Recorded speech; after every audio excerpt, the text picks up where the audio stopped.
Wagwan gang, back in this thing. And if you really gang, bang that like button. If you love Tazzy's baddies like I do, make sure y'all bang that like button. If you good in every hood, you feel me? Cop some merch, show some love. You're tuning into the Tasmania Show with Taz Tycoon. And today we're talking about Pusha T, VA's own, versus Travis Scott. First and foremost, shout out to VA, something in the war. That's where I'm from, 757. I'm always down for the home team. I feel like every time I do a Tasmania Show episode, I'm always talking about this person. This feels like a versus battle every week. I ain't gonna hold you. Speaking of versus battles, I think they just announced, Hit Boy versus Mike Will Made It is supposed to be happening. I'm excited about that. I think a producer's versus battle, but that's not why we're here today. We're here because of Pusha T being the scathing doctor that he is when it comes back to peeling back layers on people. I love Pusha T. You know, I guess I'm biased because I'm from the home of the Clips. I'm from Virginia, where ain't shit to do but cook. Yeah, that's my shit. Grinding, you know, home of Pharrell, Chris Brown, Missy Elliott, Taz Tycoon, Allen Iverson, Michael Vick, you name it. So I got a lot of hometown pride, and you know, I ain't gonna hold you. When Pusha T took his shot at Drake years ago on the story of Adidon, it's always Push exposing somebody, even down to some of the records on Let God Sort 'Em Out album. Shout out to Malice, going crazy, where he had some things to say. And I think Pusha said in one of his interviews, he was like, he doesn't always address things in real time. He'll hold back. So this year, you know, we're finding out about Travis Scott, Jim Jones, and all these different things. And I feel like there's always something very, very deep about that. But the reason that we're, you know, here today is because, you know, Hit Dogs Holla, Travis Scott is finally responding to some of the things that Pusha T said last year during his album rollout. There's a song called So Be It that is on the album that, you know, he didn't say any direct names, but over time when he was doing his press run, he was, you know, he started to come on and say, yeah, I was talking about Travis Scott. Like, he doesn't like rappers that don't rap.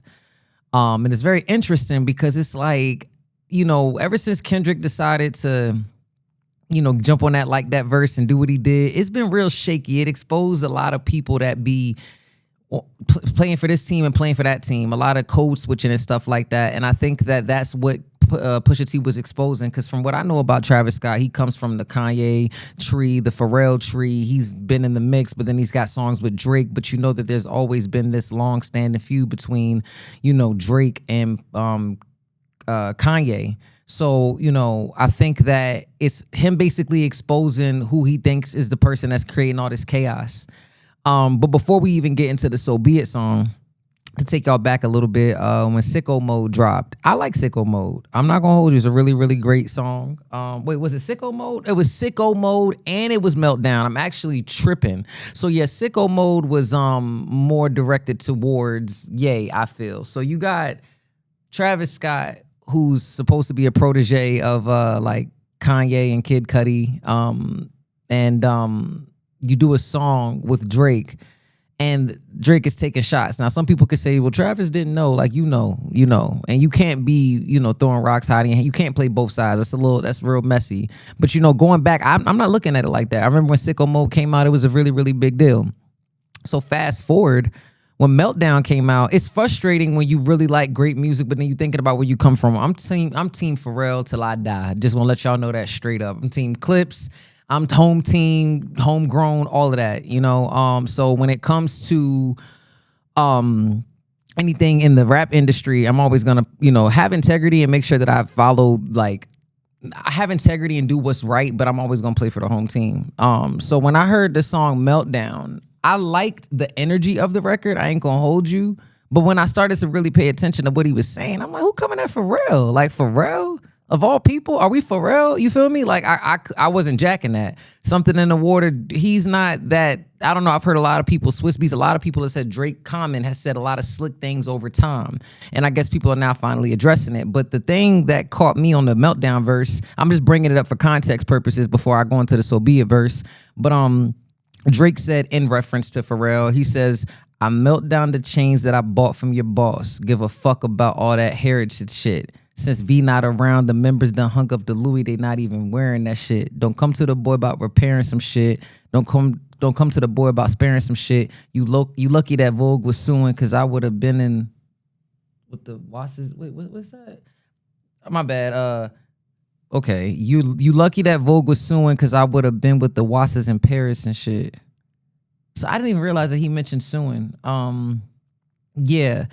Okay, you're talking about Meltdown chains, right? So when I heard that, again, the backstory to that has came out in the most elaborate press run ever. Just shout out to the clips, the Vatican, like everything that they've been doing. The press run has been immaculate. Even seeing Cardi B, even A$AP Rocky right now, getting back to old school press runs. Like I love it. Come from journalism, I love that so much. But yeah, really working the record. In some of the interviews, he said that around the time that they were working in, Paris at the Louis V headquarters and everything, Travis Scott came around. And I think, Pusha T was a little bit irritated by it, but he played what happened to be the Meltdown verse, but it didn't have Drake on it. And then Pusha T said that after they left the studio, the song came out. And it's like, yo, so you go do the song with Drake, Meltdown, and then you come over here and hang out with us. And then, or you come over here and then you go and say that. It's like a slap in the face. It's like he's directly telling you that I'm going to buy the chains from your boss. Or however he's trying to word it, trying to take slick, remarks going through other people. That's a little nutty, and then he could be collateral damage. But at the end of the day, Pusha T is just like, nah, it's black and white. It's no gray areas. Ain't no 50 shades of gray. It's either you on this team or on that team. And that's how I am too. It's either you can't be hanging with the ops. You either for me or you for again. But I'm not. You don't know. You got to be.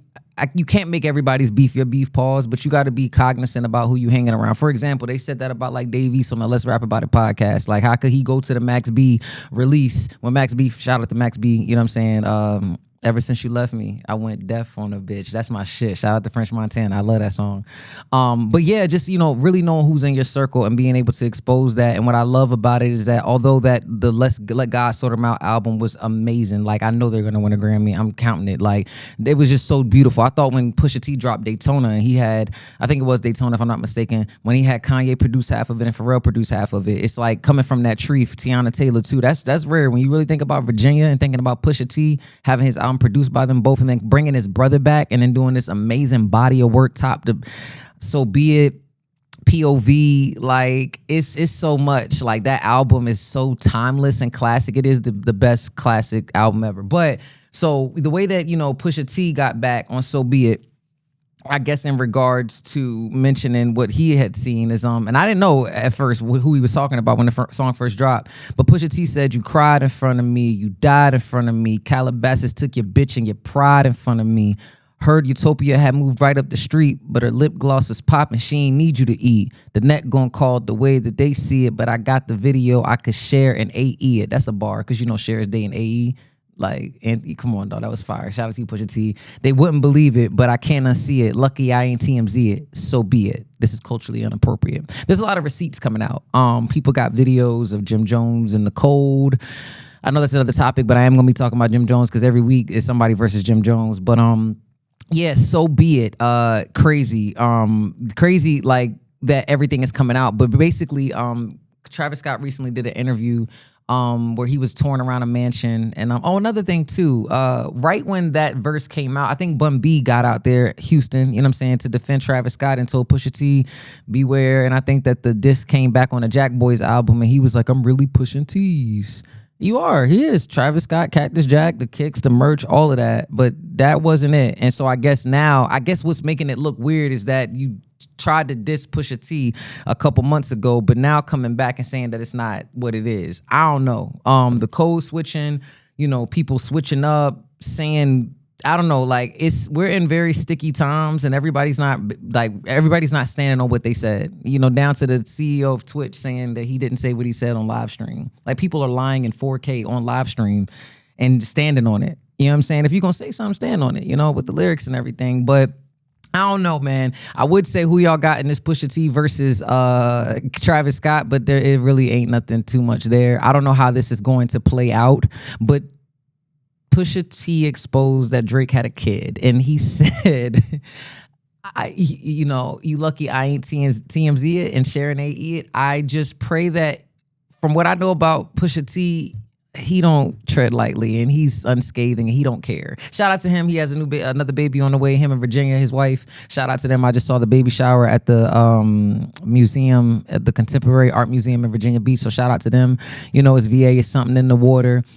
And look, if you really bang that like button, shout out to Pusha T, shout out to Pharrell. I'm gonna say shout out to the Clips in advance and congratulations on the Grammy women. I'm gonna call it. It's interesting time and a lot of this stuff is coming up. I think Drake soon. It's a lot of different things. If y'all gotta just make sure y'all stay tuned, like, subscribe, turn on your post notifications, and you're watching the Tasmania Show with Taz Tycoon. Let's go. Tycoon running up the score, Tazzy's baddies on the floor, and that ass is super fatty. Call me Zaddy, throw some more. Super nasty, she a savage, slaughter fucker like a whore. Popping bottles, foreign models, Tycoon on the world tour. Shorty, what you bad for? Turn this to a hit-a-thon. Damn, all your bitches bad. Tell them they can come along.